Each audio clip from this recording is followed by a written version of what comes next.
അപ്പൊ എല്ലാവരും ചോദിച്ചപ്പോ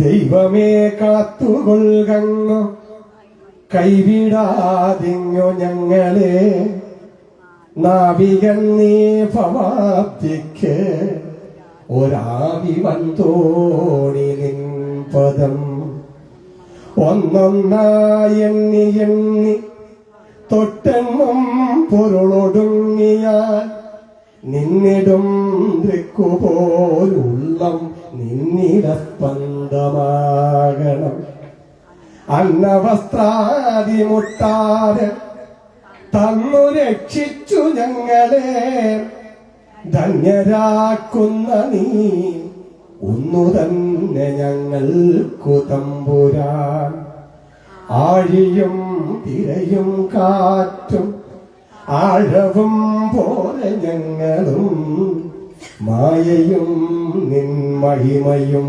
നീയും എന്നുള്ളിലാകണം നീയല്ലോ സൃഷ്ടിയും സൃഷ്ടാവായതും സൃഷ്ടിജാലവും നീയല്ലോ ദൈവമേ സൃഷ്ടിക്കുള്ള സാമഗ്രിയായതും നീയല്ലോ മായയും മായാവിയും മായാവിനോദനും നീയല്ലോ മായയെ നീക്കി സായോധ്യം നൽകുമാര്യനും നീ സത്യം ജ്ഞാനം ആനന്ദം നീ തന്നെ വർത്തമാനവും ഭൂതവും ഭാവിയും വേറല്ല ഓതും മൊഴിയുമോർക്കിൽ നീ അകവും പുറവും തിങ്ങും മഹിമാവർണ്ണ നിൻ പദം പുകഴ്ത്തുന്നു ഞങ്ങളങ്ങോ ഭഗവാനെ ജയിക്കുക ജയിക്കുക മഹാദേവ ദീനാവനപരായണ ജയിക്കുക ചിദാനന്ദ ദയാസിന്ധു ജയിക്കുക ആഴമേറും നിന്മകസാം ആഴിയിൽ ഞങ്ങളാകവേ ആഴണം വാഴണം നിത്യം വാഴണം വാഴണം സുഖം ആഴമേറും നിന്മകസാം ആഴിയിൽ ഞങ്ങളാകവേ ആഴണം വാഴണം നിത്യം വാഴണം വാഴണം സുഖം. അപ്പം സുഖമായിട്ട് വാഴാൻ എന്ത് വേണം? എന്താ വേണ്ടി? ആഴമേറും നിന്മഹസ ആഴിയിൽ ഞങ്ങളാകവേ ആഴണം വാഴണം നിത്യം വാഴണം വാഴണം സുഖം. നിത്യവും സുഖമായിട്ട് വാഴണം എന്നുണ്ടെങ്കിൽ ആഴമേറുന്ന ഭഗവാനാകുന്ന മഹസ്സിലെ ആഴണം. എന്താണ്? ഭഗവാനാകുന്ന ആ മനസ്സില് ആ മഹസ്സില് ആഴണം. ഇപ്പൊ നമ്മളെങ്ങനെ ആഴിയും തിരയും കാറ്റും ആഴവും പോലെ.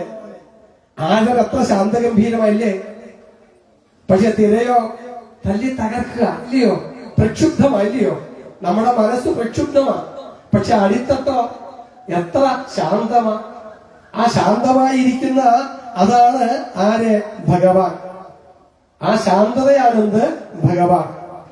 ആ ഭഗവാനിൽ മനസ്സ് അസ്പന്ദമാകണം. ഒന്നൊന്നായി എണ്ണി എണ്ണി തൊട്ടെന്നും പൊരുളൊടുങ്ങിയാൽ നിന്നിടും ദൃക്കുപോലുള്ള നിന്നിൽ അസ്പന്ദമാകണം. ഭഗവാനിൽ അസ്പന്ദമാകണം ഈ മനസ്സ്. എവിടെ ഭഗവാൻ ഇരിക്കുന്നത്? നമ്മുടെ ഉള്ളില്. നമ്മുടെ ഉള്ളിൽ ഇരിക്കുന്ന ഭഗവാനാകുന്ന ശാന്തതയാകുന്ന ആനന്ദ സ്വരൂപനിൽ അസ്പന്ദമാകണമെന്ന് നമ്മുടെ മനസ്സ്. എങ്കിലേ എന്താ പറ്റത്തുള്ളൂ? നമുക്ക് സുഖമായിട്ട് വാഴാൻ പറ്റത്തുള്ളൂ. ഇപ്പം നമ്മൾ സുഖമായിട്ട് വാഴാൻ വേണ്ടി നമ്മുടെ ഉള്ളിൽ ഇരിക്കുന്ന ആ ഭഗവാനിൽ നമ്മുടെ മനസ്സിനെ അസ്പന്ദമാക്കാൻ വേണ്ടി നമ്മൾ ശ്രമിക്കുന്നുണ്ടോ അമ്മേ? അഥവാ നമ്മൾ ഭഗവാനെ തേടി നെട്ടോട്ടം ഓടുവാണോ അമ്മേ? ഏതാ അമ്മ ഇപ്പൊ നമ്മൾ നടത്തുന്നേ? ഭഗവാനെ തേടി നെട്ടോട്ടം ഓടുക ആണോ ഇല്ലയോ? കന്യാകുമാരി മുതൽ കാസർഗോഡ് വരെയും ഉള്ള അമ്പലങ്ങളിൽ മുഴുവനും നമ്മൾ ഭഗവാനെ തേടി പുണ്യം തേടി സമാധാനത്തിന് വേണ്ടി നടക്കുമോ ഇല്ലയോ?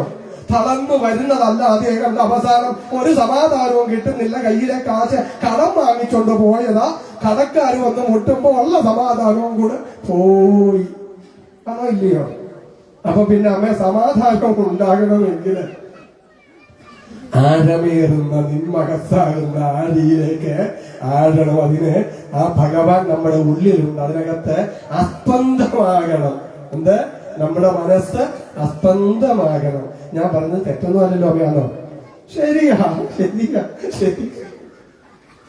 നാമം ചോദിക്കമ്പേ ഓം നമോ ഭഗവതേ വാസുദേവായ, ഓം നമോ ഭഗവതേ വാസുദേവായ, ഓം നമോ ഭഗവതേ വാസുദേവായ.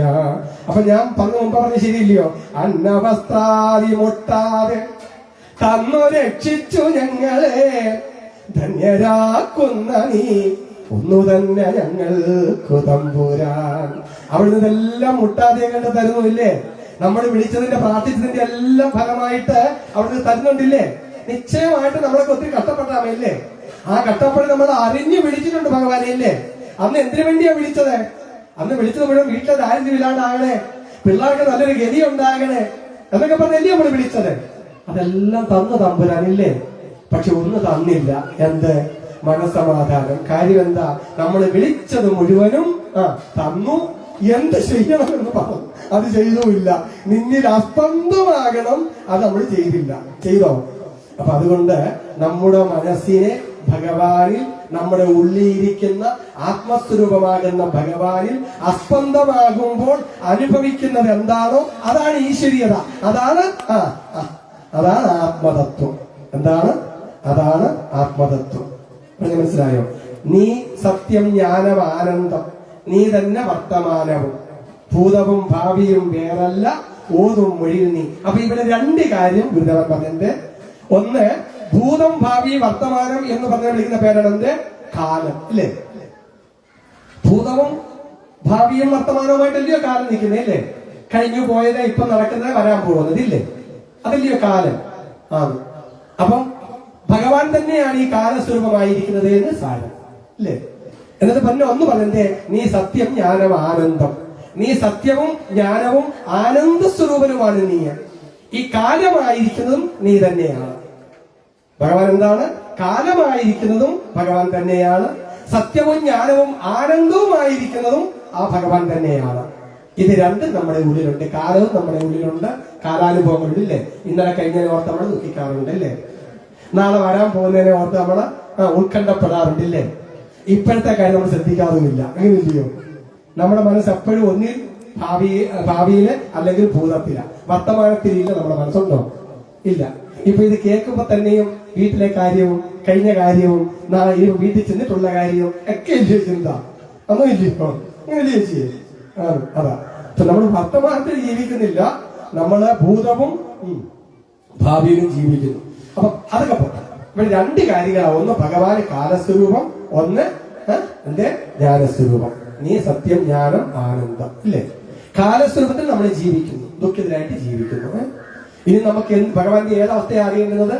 നീ സത്യം ജ്ഞാനം ആനന്ദം, അത് തന്നെയാണ് നമ്മള്. ഈശ്വരൻ തന്നെയാണ് നമ്മുടെ ആത്മാവ്. അപ്പൊ നമുക്കിനി അറിയേണ്ടുന്നത് ഈ സത്യവും ജ്ഞാനവും ആനന്ദവുമായിരിക്കുന്നതിനെ വശം വീട്ടുന്നില്ലേ? അതിനെ അറിയുക എന്നുള്ളതാണ് ആത്മതത്വത്തെ അറിയുക. അതിനാണ് ഭാഗവതം ആത്മതത്വത്തെ അറിഞ്ഞിടുവാൻ ഇതേ നല്ലു. വശം വീട്ടുന്നില്ലേ? ഞാൻ പറഞ്ഞ മന്ത്രം പറഞ്ഞേ, അസതോമാ സദ്ഗമയ തപസോമാ ജ്യോതിർഗമയ മൃത്യോർമാ അമൃതം ഗമയ. ഓം ശാന്തി ശാന്തി ശാന്തി. അസതോമ സദ്ഗമയ. എന്താണ്? അസത്തിൽ നിന്നും സത്ത്. അസത്ത് ഇപ്പൊ നമ്മൾ അനുഭവിച്ചുകൊണ്ടിരിക്കുന്ന അവസ്ഥ. സത്ത് ഈശ്വരന്റെ സത്യമായിരിക്കുന്ന പൊരുള കേട്ടോ, ആ അവസ്ഥ. അസതോമ സത്യമയ, തമസോമ ജ്യോതിർഗമയ, ഈശ്വരൻ പ്രകാശമാണ്. ഇപ്പം നമ്മൾ അനുഭവിച്ചുകൊണ്ടിരിക്കുന്ന അജ്ഞാനമാകുന്ന ഇരുട്ട അന്നോ ഇല്ലയോ? അകത്തോട്ട് നോക്കിക്കഴിഞ്ഞാൽ ഇരുട്ടല്ലേ കാണാനുള്ളൂ, വല്ല ഉണ്ടോ? വേറെ ഇല്ല. നമ്മൾ തമസ്സിലാണ് ഇപ്പൊ ജീവിക്കുന്നത്, അജ്ഞാനത്തിലാണ്. ഈശ്വരനെ കുറിച്ചുള്ള അറിവില്ല, ആത്മാവിനെ കുറിച്ചുള്ള അറിവില്ലാത്ത അജ്ഞാനത്തിലാണ് നമ്മൾ ജീവിക്കുന്നത്. തമസോമ ജ്യോതിർഗമയ, മൃത്യോർമ അമൃതം ഗമയ. മൃത്യു എന്ന് പറഞ്ഞ കാലം, മരണം എന്ന് മാത്രമല്ല, ഭയം, ദുഃഖം, സംസാരം, കാലം, ഇതിനെല്ലാം വിളിക്കുന്ന പേര് മൃത്യു എന്നാണ്. അതിൽ നിന്നും അമൃതം ഗമയ, അമൃതം എന്ന് പറഞ്ഞാൽ സന്തോഷത്തോടെ, സമാധാനത്തോടെ, ആനന്ദാനുഭൂതിയോടെ ജീവിക്കുന്നതായ അവസ്ഥ, അതിനെ പ്രാപിക്കണം. അപ്പം കാലസ്വരൂപമാകുന്ന അവസ്ഥയിൽ നിന്നും അമൃതസ്വരൂപമാകുന്ന അവസ്ഥയിൽ അസ്പന്ദമാകണം മനസ്സ്. കാലസ്വരൂപത്തിലാണ് ഇങ്ങനെ ആഴവും കാറ്റും തിരയുമായിട്ട് ജീവിക്കുന്നത്. അത് സംസാര ദുഃഖം, അത് മൃത്യുവാണ്. അപ്പുറത്ത് നിന്നിൽ അസ്പന്ദമായി കഴിഞ്ഞാൽ ഉണ്ടാകുന്നത് എന്താണോ അതാണ് എന്ത്? ഒന്നെണ്ണായി എണ്ണി തൊട്ടെണ്ണും പൊരുളുടങ്ങിയാൽ നിന്നിടും നിൽക്കുപോലുള്ള നിന്നിൽ അസ്പന്ദമാകണം. അങ്ങനെ അസ്പന്ദമായി കഴിഞ്ഞാൽ ഉണ്ടാകുന്നതാണ് എന്ത്? ആനന്ദം, നമ്മുടെ ആത്മതത്വം. പിടികിട്ടുന്നുണ്ടോ? ബോറടിക്കുന്നൊന്നുമില്ലല്ലോ. ബോറടിച്ചാലും പ്രശ്നമൊന്നുമില്ല. നാം ചോദിക്കും ഓം നമോ ഭഗവതേ വാസുദേവായ, ഓം നമോ ഭഗവതേ വാസുദേവായ, ഓം നമോ ഭഗവതേ വാസുദേവായ. അപ്പൊ ഗുരുദേവൻ പറഞ്ഞതായ ഇത്രയും കാര്യങ്ങൾ അനുസരിച്ചുകൊണ്ട് ഭാഗവതത്തെ കുറിച്ച് നമുക്ക് തുടങ്ങി വെക്കാം. നമ്മൾ ഈ ഒരുപാട് കാര്യം ഈ ഭാഗവത കഥയൊക്കെ പഠിച്ചിട്ട് വലിയ ആനക്കാരുന്നില്ല, കഥയൊക്കെ നമുക്ക് ഒരുപാട് അറിയാവുന്ന ഇല്ലയോ? അപ്പം ഇങ്ങനെയൊക്കെയുള്ള കുറച്ചൊക്കെ കാര്യങ്ങളൊക്കെ കേൾക്കുമ്പോൾ നമുക്ക് കുറേശ്ശൊക്കെ പിടുത്തം കിട്ടും. വേദാന്തസാരം ഇത് കേൾപ്പുണ്ടോ ഭാഗവതം എന്നല്ലയോ? നമ്മുടെ സനാതനധർമ്മത്തിന്റെ അടിസ്ഥാന പ്രമാണങ്ങളാണ് വേദങ്ങൾ. പിന്നെ 6 ദർശനങ്ങൾ. ഈ വേദങ്ങളുടെയും ദർശനങ്ങളുടെയും പൊരുള് കഥാസ്വരൂപങ്ങളിൽ കൂടി നമ്മളിലേക്ക് എത്തിക്കുന്നതാണ് പുരാണങ്ങളും ഇതിഹാസങ്ങളും. കേൾക്കുന്നുണ്ടല്ലോ? അതുകൊണ്ട് ഇതിലെ കഥകൾക്കെല്ലാം ഒറ്റ ലക്ഷ്യമേ ഉള്ളൂ, എന്ത്? വേദങ്ങളിലും ആ 6 ദർശനങ്ങളിലും പറയുന്നതായ പൊരുൾ എന്താണ് എന്ന് നമ്മളെ ബോധ്യപ്പെടുത്തുക എന്നുള്ളതാണ്. വേദങ്ങൾക്ക് 4 ഭാഗങ്ങളുണ്ട്. ഒന്ന് സംഹിതാഭാഗം, ബ്രാഹ്മണം, ആരണ്യകം, ഉപനിഷത്ത്. ഇതിനെ വീണ്ടും 2ആയിട്ട് തിരിച്ചു കഴിഞ്ഞാൽ കർമ്മകാണ്ഡമെന്നും ജ്ഞാനകാണ്ഡമെന്നും പറയും. ജ്ഞാനകാണ്ഡമാണ് ഉപനിഷത്ത്. ആ ഉപനിഷത്ത് അല്ലെങ്കിൽ വേദാന്തം, അതിന്റെ സാരമാണ് ഈ ഭാഗവതം മുഴുവനും. കേൾക്കുന്നില്ലേ? ഈ വേദാന്തത്തിനകത്ത് 4 മഹാവാക്യങ്ങളാണ് ഏറ്റവും പ്രധാനമായിട്ടുള്ളത്. ഞാൻ പറഞ്ഞ ശ്രദ്ധിക്കുന്നുണ്ടല്ലോ ഇല്ലേ? ശ്രദ്ധിച്ച് കേൾക്കണം. തമാശയോടുകൂടി ഞാൻ ഇത് മനസ്സിലാവില്ല കേട്ടോ. അതുകൊണ്ട് ഞാൻ പെടുന്നു ഉള്ള കാര്യം ഞാൻ പറഞ്ഞേക്കാം. അതുകൊണ്ട് എന്നെ ശ്രദ്ധിക്കുക കേട്ടോ. വർത്താനടക്ക് പറയരുത്, തമാശ ഒന്നും കളിക്കരുത്, ശ്രദ്ധിച്ച് കേട്ടുകൊള്ളുക. 4 മഹാവാക്യങ്ങളാണ് എന്ത് വേദാന്തത്തില് ഉള്ളത്. 4 വേദങ്ങളുള്ളത്. വേദാന്തത്തിൽ 4 മഹാവാക്യങ്ങൾ. ഒന്നാമത്തേത് ഋഗ്വേദത്തിന്റെ ഉപനിഷത്താകുന്ന മാണ്ഡൂക്യ ഉപനിഷത്ത്. പേരൊക്കെ നമ്മൾ മനസ്സിലിരിക്കത്തില്ല, അവിടെ വാക്കുകളൊക്കെ പറയാം. പ്രജ്ഞാനം ബ്രഹ്മ. ഒരു മഹാവാക്യമാണ് എന്റെ പ്രജ്ഞാനം ബ്രഹ്മ. കേൾക്കുന്നുണ്ടല്ലേ? പ്രജ്ഞാനം ബ്രഹ്മ. രണ്ടാമത്തേത് നിങ്ങൾ കേട്ട പരിചയമുള്ള തത്വമസി. ശബരിമല എഴുതിയില്ലേ തത്വമസി? അത് ചാന്തോക്യ ഉപനിഷത്തുള്ളതാണ്, സാമവേദം. മൂന്നാമത്തേത് അഹം ബ്രഹ്മാസ്മി. അത് യജുർവേദത്തിലുള്ളതാണ്, ബൃഹദാരണ്യക ഉപനിഷത്ത്. പിന്നെ 4-മത്തേത് അയം ആത്മാ ബ്രഹ്മ ചതുഷ്പാദ്. അയം ആത്മാ ബ്രഹ്മ ചതുഷ്പാദ്. ഈ അയം ആത്മാ ബ്രഹ്മ ചതുഷ്പാദ് ഇതാണ് മാണ്ഡൂക്യ ഉപനിഷത്തിനകത്ത് ഉള്ളത്. മറ്റേത് ഐതിരേയ ഉപനിഷത്താണ് തോന്നുന്നത്. ഐതിരേയ ഉപനിഷത്താണ്. ആദ്യ പ്രജ്ഞാനം ബ്രഹ്മ എന്ന് പറഞ്ഞ ഐതിരേയ ഉപനിഷത്താണ്. അപ്പൊ ഈ 4 മഹാവാക്യങ്ങൾ എന്ത്? ഈ ആത്മാവ് ബ്രഹ്മമാണ് എന്നാ പഠിപ്പിക്കുന്നത്. എന്താണ്? ആത്മാവ് ബ്രഹ്മമാണ് എന്നാ പഠിപ്പിക്കുന്നത്. ഈ 4 മഹാവാക്യങ്ങൾ കൂടി പറയുന്നത് തന്നെയാണ്. ഇതില് ഈ 4-മത്തെ മഹാവാക്യം നമ്മൾ ഇങ്ങോട്ട് എടുക്കുക. ഇനി ആദ്യം നമ്മൾ നോക്കുക, എന്താ ബ്രഹ്മം എന്ന് പറഞ്ഞാൽ എന്താ? ബ്രഹ്മയേവ ഇതം അഗ്രാസീത്. ഈ പ്രപഞ്ചം ഉണ്ടാകുന്നതിന് മുമ്പ് എന്തുണ്ടായിരുന്നോ അതിനെ വിളിക്കുന്ന പേരാണ് ബ്രഹ്മം. കേൾക്കുന്നുണ്ടല്ലേ? ബ്രഹ്മം. അതിൽ നിന്നാണ് ഈ പ്രപഞ്ചമെല്ലാം ഉണ്ടായത്. അപ്പൊ ഈ കാണപ്പെടുന്നതെല്ലാം ആ ബ്രഹ്മം തന്നെയാണ്. അപ്പൊ നമ്മൾ എന്താണ്? ആ ബ്രഹ്മം തന്നെയാണ്. ഈ ബ്രഹ്മമാകുന്ന നമ്മുടെ ആത്മാവ് ബ്രഹ്മം തന്നെയാണ്. അതിന് 4 അവസ്ഥകളുണ്ട്. എന്താണ്? 4 അവസ്ഥകൾ. ഒന്നാമത്തെ അവസ്ഥയാണ് ബ്രഹ്മമാണ് നമുക്കുള്ള ഒന്നാമത്തെ അവസ്ഥയാണ് ഈ ഉണർന്നിരുന്നുകൊണ്ട് ഇപ്പൊ നമ്മൾ കേൾക്കുന്നില്ലേ, ജാഗ്രത അവസ്ഥ എന്ന് പറയും. ഉണർന്നിരിക്കുന്ന ഈ അവസ്ഥ ജാഗ്രത അവസ്ഥ. രണ്ടാമത്തെ അവസ്ഥയാണ് സ്വപ്നം കാണുന്ന അവസ്ഥ. മൂന്നാമത്തെ അവസ്ഥയാണ് നല്ല ഉറക്കത്തിൽ കിടക്കുന്ന അവസ്ഥ. കേൾക്കുന്നുണ്ടല്ലോ? നല്ല ഉറക്കത്തിൽ കിടക്കുന്ന അവസ്ഥ. അപ്പൊ ജാഗ്രത, സ്വപ്നം, സുഷുപ്തി. നല്ല ഉറക്കത്തിൽ നമ്മൾ കിടക്കുമ്പോഴേ ചേച്ചി നമുക്ക് നമ്മളെ കുറിച്ച് വല്ല ഓർമ്മയുണ്ടോ, വല്ല ബോധമുണ്ടോ? ആ സമയത്ത് എന്തെങ്കിലും ദുഃഖമുണ്ടോ? നല്ല ഉറക്കത്തിൽ കിടക്കുമ്പോ പ്രത്യേകിച്ച് എന്തെങ്കിലും സുഖമുണ്ടോ? ഒന്നുമില്ല. നമ്മൾ കടക്കാരല്ല, നമ്മൾ പണക്കാരല്ല, നമ്മൾ പണ്ഡിതനല്ല, പാമരനല്ല, അസുഖമുള്ളവരല്ല, ഒന്നുമല്ല. ദേഹത്തിനെ കുറിച്ചും ബോധമില്ല, എവിടെ കിടക്കുന്നത് പോലും ബോധമില്ല. ഉണ്ടോ? ഒന്നുമില്ലല്ലോ. അപ്പൊ നമുക്ക് നമ്മളെ കുറിച്ച് പോലും ഒരു ബോധവും ഇല്ലാത്ത ഈ സമയത്ത് നമ്മൾ നമ്മുടെ ഉള്ളിലുണ്ട്. ഉണ്ടോ ഇല്ലയോ? അതുകൊണ്ടല്ലേ ശരീരം പ്രവർത്തിക്കുന്നത്. നമുക്ക് നമ്മളെ കുറിച്ചുള്ള ബോധമേ ഇല്ലാത്ത അവസ്ഥയില്, ദുഃഖമില്ലാത്ത അവസ്ഥയിൽ, ഈ പ്രപഞ്ചത്തിന്റെ അനുഭവങ്ങൾ ഒന്നുമില്ലാത്ത അവസ്ഥയിൽ നമ്മളുണ്ട്. ഈ ശരീരത്തിനകത്തുണ്ട്, ശരീരം പ്രവർത്തിക്കുന്നുണ്ട്. ഇല്ലേ? ആ നമ്മളെ കുറിച്ച് നമുക്ക് വല്ലതും അറിയാമോ? ആ അവസ്ഥയിലുള്ള നമ്മൾ എന്താണ്, എങ്ങനെയാണെന്നുള്ള നമുക്ക് വല്ലതും അറിയാമോ? ഒന്നും അറിയില്ല. എങ്കിൽ അതാണ് 4ാമത്തെ തലം. എന്താണ് 4ാമത്തെ തലം? ജാഗ്രത, സ്വപ്ന, സുഷുപ്തി. ഈ 3നും അപ്പുറം ഇതിനെല്ലാം സാക്ഷിയായി നിൽക്കുന്ന ഒരു തലമുണ്ട് ഈ ആത്മാവിന്. കേൾക്കുന്നുണ്ടല്ലേ? അത് ആണ് മുമ്പേ ഗുരുദേവൻ പറഞ്ഞത്. ഒന്നൊന്നായി എണ്ണി എണ്ണി തൊട്ടെണ്ണും പൊരുളൊടുങ്ങിയാൽ നിന്നിടും ദൃക്കുപോലുള്ള നിന്നിൽ അസ്പന്ദമാകുന്ന അവസ്ഥ. അതിനെ ഉപനിഷത്ത് വിളിക്കുന്നത് പ്രപഞ്ച ഉപശമം ശാന്തം ശിവം അദ്വൈതം. പ്രാപഞ്ചിക അനുഭവങ്ങളൊന്നുമില്ലാത്ത അവസ്ഥ, ശാന്തമായിരിക്കുന്ന അവസ്ഥ, ശിവം ആനന്ദാത്മകമായിരിക്കുന്ന അവസ്ഥ, അദ്വൈതമായിരിക്കുന്ന അവസ്ഥ, പലതില്ലാത്തതായ ഒന്നായിരിക്കുന്ന താൻ തന്നെ നിറഞ്ഞിരിക്കുന്നതായ അവസ്ഥ. ചതുർത്ഥം മന്യന്തേ. ഇതാണ് 4ാമത്തെ അവസ്ഥ. സ ആത്മ സവിജ്ഞേയ. ഇതിനെ ആണ് അറിയേണ്ടുന്നത്. അതാണ് നിന്റെ യഥാർത്ഥമായ ആത്മാവ്. ഇതാണ് ഗുരുദേവൻ പറഞ്ഞത്. എന്ത്? ആഴമേറും നിന്മഹസാമാഴിയിൽ ഞങ്ങളാകവേ ആഴണം വാഴണം നിത്യം, വാഴണം വാഴണം സുഖം. ഈ മനസ്സിനെ, ഈ ഒന്നായിരിക്കുന്നതായി ചൈതന്യത്തെ അറിയണം. പറഞ്ഞു മനസ്സിലായോ? ആ അറിവിൽ കൂടി മാത്രമേ എന്തുണ്ടാകത്തുള്ളൂ? ഈ സുഖം എന്ന് പറയുന്ന ഒന്ന് ഉണ്ടാകത്തുള്ളൂ. കേട്ടോ? സുഖം എന്ന് പറയുന്ന ഒന്ന് ഉണ്ടാകത്തുള്ളൂ. ഈ ഭാഗവതവും അത് തന്നെ പറഞ്ഞുകൊണ്ട് ആരംഭിക്കുന്നു. ഭാഗവതം എഴുതിയത് വേദവ്യാസ മഹർഷിയാണ്. 11,000 ശ്ലോകങ്ങളാണ്. അതിനെ തുഞ്ചത്ത് രാമാനുജൻ എഴുത്തച്ഛന് സ്വതന്ത്ര വിവർത്തനം ചെയ്ത് നമുക്ക് കിളിപ്പാട്ട് രൂപത്തിൽ തന്നതാണ് നമ്മൾ ഈ പാരായണം ചെയ്യുന്ന കിളിപ്പാട്ട്.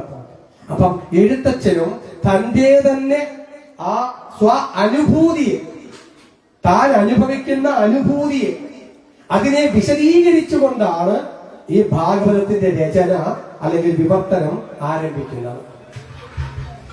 ഞാൻ ഭാഗം പറയട്ടെ, ശ്രദ്ധിച്ചു കേൾക്കുമല്ലേ? നിങ്ങൾ സത്താവൊക്കെ ഒത്തിരി കേൾക്കുന്നല്ലേ? ആദിമൂല ശ്രീ പരമാനന്ദ സ്വതയിൽ നിന്ന് ആദരാലുണർന്ന് ഇഴിഞ്ഞിടിനോരമൃതവും പാനം ചെയ്ത് അനുദിനം ആനന്ദിച്ച് അലസാതെ മാനസപത്മത്തിങ്കൾ വാഴും പൈങ്കിളിപ്പെണ്ണേ. ഇത്രയും കേട്ടതേ ഉള്ളൂ, നമുക്കൊന്നും മനസ്സിലായിട്ട് ഒന്നുമില്ല. ഇല്ലയോ? അതാ മുമ്പേ ഞാൻ പറഞ്ഞില്ലയോ അമ്മേ, ബ്രഹ്മം എന്ന് പറഞ്ഞില്ലേ? നമ്മളെല്ലാം ബ്രഹ്മമാണ് എന്ന് പറഞ്ഞില്ലേ? അല്ലെങ്കിൽ ഞാൻ ഒരു കാര്യം പറയാം, ബ്രഹ്മം എന്നുള്ള പേരൊക്കെ മാറ്റം നമുക്ക് മനസ്സിലാകത്തില്ല. യാതൊന്ന് കണ്ടതത് നാരായണ പ്രതിമ, യാതൊന്ന് കേട്ടതത് നാരായണ സ്തുതികൾ, യാതൊന്ന് ചെയ്വതത് നാരായണാർച്ചനകൾ, യാതൊന്നതൊക്കെ ഹരി നാരായണായ നമ. അപ്പൊ എല്ലാം നാരായണനാ ഇല്ലയോ? അത് മനസ്സിലാവും നമുക്ക്. കേട്ട് കേട്ട് പഴയതാ.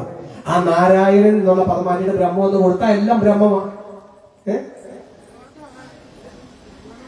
ഈ ബ്രഹ്മത്തിനെ ഉപനിഷത്ത് വിളിക്കുന്ന പേരാണ് ഓം. എന്താണ്? ഓം. ഓം ഇത്തി ഏകാക്ഷരം ബ്രഹ്മ. ഓം എന്ന് പറയുന്ന ഏകാക്ഷരമാണ് ബ്രഹ്മത്തിന്റെ പേര്. ഓം.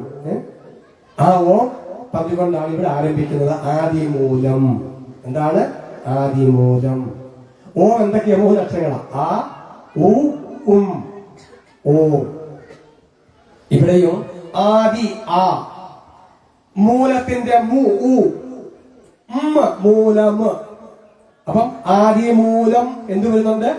ഓം വരുന്നില്ലേ? ആ ബ്രഹ്മം ആദിമൂലം.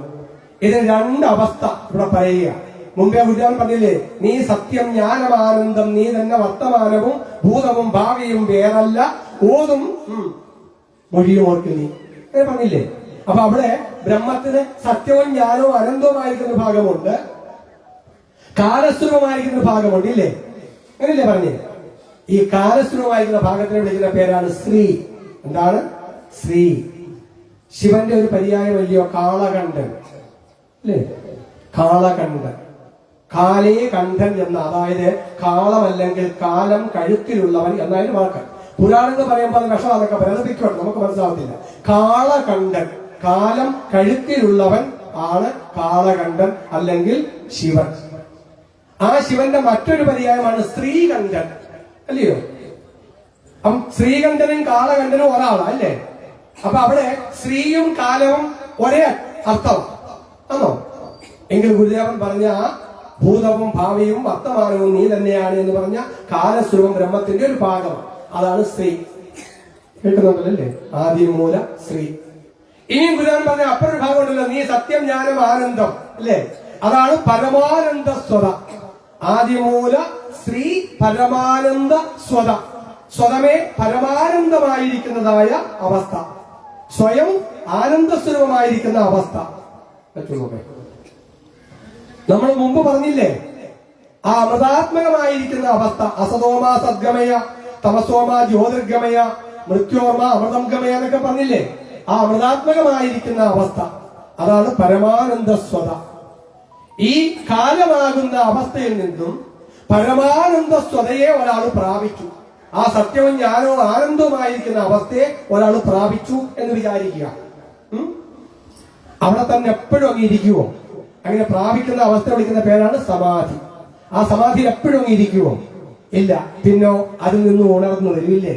അതാണ് ആദിമൂല ശ്രീ പരമാനന്ദ സ്വതയിൽ നിന്ന് ആദരാൽ ഉണർന്നു. അപ്പോഴുള്ള അനുഭവം എന്തുവാ? ഇരിഞ്ഞിടിനോരമൃതവും പാനം ചെയ്ത് ആ സമയത്തുണ്ടാകുന്നതായ ആനന്ദാനുഭൂതി, അമൃതാത്മകത, സന്തോഷം എന്ന് പറഞ്ഞാൽ നമുക്ക് മനസ്സിലാവും. സന്തോഷം പറഞ്ഞാൽ വാക്ക് നമുക്ക് ഇവിടെ കിട്ടും, മറ്റേ നമുക്ക് ദഹിക്കുന്ന വാക്കുകളല്ല. അതുകൊണ്ട് സന്തോഷം പിന്നെ എപ്പോഴും മനസ്സിനകത്ത്. ആ ഒരു അവസ്ഥയെ പ്രാപിച്ച ആള് ആ അവസ്ഥയിൽ നിന്ന് ഉണർന്ന് പിന്നെ ഈ കാലസ്വരൂപമായ ഈ അവസ്ഥയിലേക്ക് വന്നു കഴിഞ്ഞാലും അയാളുടെ മനസ്സിനകത്ത് എന്താ ഉണ്ടാകുന്നത്? ഇരിഞ്ഞിടിനോരമൃതവും പാനം ചെയ്ത് അനുദിനം ആനന്ദിച്ച് അലസാതെ വർത്തിക്കാം എന്ന് പറഞ്ഞാൽ നമ്മളെ പോലൊക്കെ ജീവിക്കുന്നതായിട്ട് തോന്നും. പക്ഷെ അങ്ങയുടെ മനസ്സിനകത്ത് എപ്പോഴും എന്തായിരിക്കും? ആനന്ദാതിരേകമായിരിക്കും, സന്തോഷമായിരിക്കും ഉണ്ടാകുന്നത്. ആശയം കിട്ടുന്നുണ്ടോ? അപ്പോഴേ ആത്മതത്വത്തെ അറിഞ്ഞാൽ നമുക്ക് ഇതുപോലെ ഭാര്യയും മക്കളും ഒക്കെ ആയിട്ട് ജീവിക്കാം. പക്ഷെ മനസ്സിനകത്ത് എന്തായിരിക്കും ഉള്ളത്?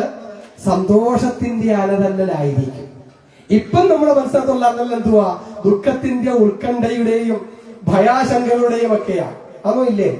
അത് മാറി ആനന്ദത്തിന്റെ, സന്തോഷത്തിന്റെ അലതല്ലലായിരിക്കും പിന്നീട് ഉണ്ടാകുന്നത്. അതാണ് ഇരിഞ്ഞിടിനോരമൃതവും പാനം ചെയ്ത് അനുദിനം ആനന്ദിച്ച് അലസാതെ മാനസപത്മത്തിൽ വാഴുന്ന പൈങ്കിളിപ്പെണ്ണ്. അങ്ങനെയുള്ളൊരു മനസ്സിനെ ഒരു പൈങ്കിളിപ്പെണ്ണായിട്ട് ഉപമിക്കുകയാണ് ആര്? തുഞ്ചത്ത് രാമാനുജൻ എഴുത്തച്ഛൻ. ഈ ഭാഗവതം വിവർത്തനം ചെയ്തതായ ആചാര്യൻ. ഈ അമൃതാത്മകതയെ ഉണ്ടതായ മനസ്സിന് എന്ന് പറഞ്ഞാൽ ആഴമേറുന്ന നിന്മഹസാഴിയിൽ ഞങ്ങളാകവേ ആഴണം. അങ്ങനെ ആഴ്ന്ന ഒരാള് പിന്നെ വാഴണം സുഖം. അങ്ങനെ പിന്നെ വാഴുന്നതല്ല എപ്പോഴായിരിക്കും, എങ്ങനെയായിരിക്കും? സുഖത്തിലായിരിക്കും, സന്തോഷത്തിലായിരിക്കും, ആനന്ദത്തിലായിരിക്കും. പറഞ്ഞു മനസ്സിലായോ? അതിന്റെ സാരം അല്ലെങ്കിൽ പെണ്ണുപിള്ളയില്ല, പിള്ളേരില്ല, ഫീസ് കൊടുക്കണ്ട, ചോറ് കഴിക്കണ്ട എന്നൊന്നും അല്ല. എല്ലാം ഉണ്ടായിരിക്കും. പക്ഷേ മനസ്സിനകത്ത് ഉത്കണ്ഠയില്ല, ആശങ്കയില്ല, ദുഃഖമില്ല, ഒന്നുമില്ല. വാഴണം സുഖം, സുഖമായിട്ട് വാഴുന്നു. കേൾക്കുന്നുണ്ടോ? അതാണ് ആത്മതത്വത്തെ അറിഞ്ഞാലുള്ള പ്രയോജനം. ഈ സുഖമായിട്ടുള്ള വാഴലാണ്. ഈ ദുഃഖമെല്ലാം മാറിയിട്ട് സുഖമായിട്ടുള്ള വാഴലാണ് എന്ത്? ആത്മതത്വത്തെ അറിഞ്ഞാലുള്ളതായ ഗുണം. അശുദ്ധി കിട്ടിയോമേ? അശുദ്ധി കിട്ടിയോ? ഇതിനാണ് ഈ ആത്മതത്വത്തെ അറിഞ്ഞിടുവാൻ ഇതേ നല്ലു. എങ്ങനെ നമുക്കിതിലേക്കൊന്നാഴാം? ഒന്നൊന്നായി എണ്ണി തൊട്ടെണ്ണും പൊരുളുടങ്ങിയാൽ നിന്നിടും തൃക്കുപോലുള്ള നിന്നിൽ അസ്പന്ദമാകണം. എങ്ങനെ ആക്കാം? ചുമ്മാതെ രാവിലെ എങ്ങനെ ചൊല്ലിക്കൊണ്ടിരുന്നതാകുമോ? പക്ഷെ എങ്ങനെ ആക്കണം? എന്തുകൊണ്ട് ആകുന്നില്ല? ആകാനുള്ള മാർഗം എന്തേ? ആകാനുള്ള ഗുണം എന്തേ? ഇത് പഠിപ്പിക്കുന്നതാണ് എന്ത്? ഭാഗവതം. വശം പിടിക്കുന്നുണ്ടല്ലേ? ചുമ്മാതെ കഥ കേൾക്കാനുള്ളതാണോ ഭാഗവതം? ചുമ്മാതെ കഥ കേൾക്കാനുള്ളത് അല്ല ഭാഗവതം. ഈ ആശയത്തിലേക്ക് നമ്മളെ കൊണ്ടുപോകാൻ വേണ്ടി ഉള്ളതാണ് ഭാഗവതം. ഒന്നൊന്നായി എണ്ണി തൊട്ടെണ്ണും പൊരുളൊടുങ്ങിയ നിന്നിടും ഋക്കുപോലുള്ള നിന്നിലസ്പന്ദമാകണം. അങ്ങനെ ആകണമേ എന്ന് പ്രാർത്ഥന അവതരിക്കെ. ഓം നമോ ഭഗവതേ വാസുദേവായ. ചൊല്ലേ. ഓം നമോ ഭഗവതേ വാസുദേവായ. ഓം നമോ ഭഗവതേ വാസുദേവായ. ഓം നമോ ഭഗവതേ വാസുദേവായ. ഓം നമോ ഭഗവതേ വാസുദേവായ. ഓം നമോ ഭഗവതേ വാസുദേവായ. അപ്പൊ അമ്മേ, ആത്മതത്വത്തെ അറിഞ്ഞിടുവാൻ ഇതേ നല്ലു. ഇങ്ങനെ ആത്മതത്വത്തെ അറിയാൻ വേണ്ടിയിട്ടാണിത്. ഈ ആത്മതത്വത്തെ അറിഞ്ഞാൽ എപ്പോഴും ഉള്ളിൽ എന്തായിരിക്കും? ആനന്ദമായിരിക്കും, സന്തോഷമായിരിക്കും. ഇതുപോലൊക്കെ നമുക്ക് ജീവിക്കാം. പക്ഷെ ഉള്ളില് എന്തുണ്ടാകും? സമാധാനം ഉണ്ടാകും, സന്തോഷം ഉണ്ടാകും. ഇനി വേറെ വലിയൊരു കാര്യം ഉണ്ടോ? ഈശനും പ്രപഞ്ചവും ദേശികൻ താനും ഞാനും ഈശന്റെ കാരുണ്യത്താൽ കേവലം ഒന്നായി കണ്ടേൻ. ഈശനും പ്രപഞ്ചവും ദേശികൻ താനും ഞാനും ഈശന്റെ കാരുണ്യത്താൽ കേവലം ഒന്നായി കണ്ടേൻ. ആ ഭഗവാന്റെ കാരുണ്യം കൊണ്ട് ഈശ്വരനും ഞാനും ഈ പ്രപഞ്ചവും വേറെ അല്ല, ഒന്നു തന്നെയാണ് എന്നെനിക്ക് ബോധ്യമായി.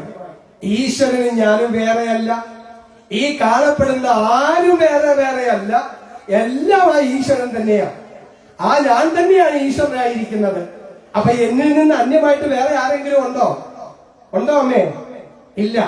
അപ്പോഴ് ആത്മസ്വരൂപമായിട്ട് ഈശ്വരൻ തന്നെയാണ്. എന്താണ് ആത്മസ്വരൂപമായിട്ട്? നമ്മളെല്ലാം ഈശ്വരൻ തന്നെയാണ്. ആ ഈശ്വരന്റെ മുമ്പില് ബ്രാഹ്മണനില്ല, ഈശ്വരന്റെ മുമ്പിൽ ക്ഷത്രിയനില്ല, ഈശ്വരന്റെ മുമ്പിൽ വൈശ്യനില്ല, ഈശ്വരന്റെ മുമ്പിൽ ശൂദ്രനില്ല, ഈശ്വരന്റെ മുമ്പിൽ നായരില്ല, പുലയനില്ല, ഈഴവനില്ല. ഈശ്വരന്റെ മുമ്പിൽ ഈശ്വരൻ മാത്രമേ ഉള്ളൂ, വേറെ ആരുമില്ല. എല്ലാം താൻ തന്നെയാണ്. ഒന്നായ നിന്നയിക രണ്ടെന്നു കണ്ടളവി ഉണ്ടായൊരിണ്ട മിണ്ടാവതല്ല മമ പണ്ടേ കണക്കു വരുവാൻ നിൻ കൃപാവലികൾ ഉണ്ടാകയങ്കരിക നാരായണായ നമ. എന്റെ അമ്മ ഇപ്പം നമ്മൾ SNDP-ക്കാരായിട്ട് സംഘടിച്ചുകൊണ്ട് നായന്മാരെ ചീത്ത വിളിച്ചും, നായന്മാരെ NSS ആയിട്ട് സംഘടിച്ചുകൊണ്ട് SNDP-ക്കാരെ ചീത്ത വിളിച്ചും, പുലയനായിട്ട് സംഘടിച്ചുകൊണ്ട് ബാക്കി എല്ലാവരെയും ചീത്ത വിളിച്ച് തമ്മിൽ തല്ലി കഴിയുക. പറഞ്ഞ മനസ്സിലായോ? ഈ ആത്മതത്വത്തെ അറിഞ്ഞാൽ താൻ തന്നെയാണ് ഈശ്വരൻ. തന്റെ മുമ്പിൽ, ഈശ്വരന്റെ മുമ്പിൽ നായരില്ല, ഈഴവനില്ല, പുലയനില്ല, ഈശ്വരൻ തന്നെയല്ല. യാതൊന്ന് കണ്ടത് നാരായണ പ്രതിമ, യാതൊന്ന് കേട്ടത് നാരായണ സ്തുതികൾ, യാതൊന്ന് ചെയ്തത് നാരായണാർച്ചനകൾ, യാതൊന്ന് വക്കഹരി നാരായണായ നമ. ഈ ഒരു രീതിയിലേക്ക് ഒരു സമൂഹത്തെ വാർത്തെടുക്കാൻ വേണ്ടിയിട്ടുള്ളതാണ് ഭാഗവതം. കേൾക്കുന്നുണ്ടോ? ഈ ഒരു രീതിയിലേക്ക് ആൾക്കാരെ ബോധ്യപ്പെടുത്തി ഉയർത്തിയെടുക്കാൻ വേണ്ടിയിട്ടുള്ളതാണ് ഭാഗവതം. ആനന്ദ ചിന്മയകരി ഗോപികാരമണ ഞാനെന്ന ഭാവമതു തോന്നായ വേണം. തോന്നുന്നതാകിൽ അഖിലം ഞാനിതെന്ന വഴി തോന്നേണമേ വരദ നാരായണായ നമ. അങ്ങനെ ഞാനല്ലാതെ കണ്ട് ഒന്നുമില്ല. അപ്പം സുരേജയുടെ ദുഃഖം എന്റെ ദുഃഖമാണോ അല്ലേ? ഓമനയുടെ മനപ്രയാസം എന്റെ മനപ്രയാസമല്ലേ? ആണോ ഇല്ലയോ? അങ്ങനെ പരസ്പരം അങ്ങോട്ടും ഇങ്ങോട്ടും ദുഃഖങ്ങളെ പങ്കുവെച്ചും അതിന് സമാധാനം കണ്ടും ഒരുമിച്ച് ജീവിക്കാൻ നമ്മളെ പ്രാപ്തരാക്കാനുള്ളതാണ് എന്റെ ശ്രീമദ് ഭാഗവതം. ഇത്രയൊക്കെ മതി. അപ്പൊ എല്ലാവരും നാം ജീവിക്കുകയും കായേന വാച മനസേന്ദ്രിയേർവ ബുദ്ധ്യാത്മനാവ പ്രകൃതി സ്വഭാവ കരോമി യദ്യത് സകലം പരസ്മൈ ലക്ഷ്മിനാരായണായേതി സർവം സമർപ്പയാമി. ഹരി ഓം തത്സത്, ഹരി ഓം തത്സത്, ഹരി ഓം തത്സത്. ഇനി 2 മണിക്ക് ഭാഗവതം ആരംഭിക്കും, 5 മണിക്ക് നിർത്തും. തുടർന്ന് ലളിതാസഹസ്രനാമം ഉണ്ടാകും. എല്ലാവരും വരണം. അർത്ഥമൊക്കെ പറയാൻ നമുക്ക് ലളിതാസഹസ്രനാമത്തിനെ കേട്ടോ. എല്ലാവരും അത് പറയുന്നതിനെ പ്രത്യേകം അറിയിക്കുകയാണ്. എല്ലാവർക്കും നല്ല പറ്റഹരിക്കും.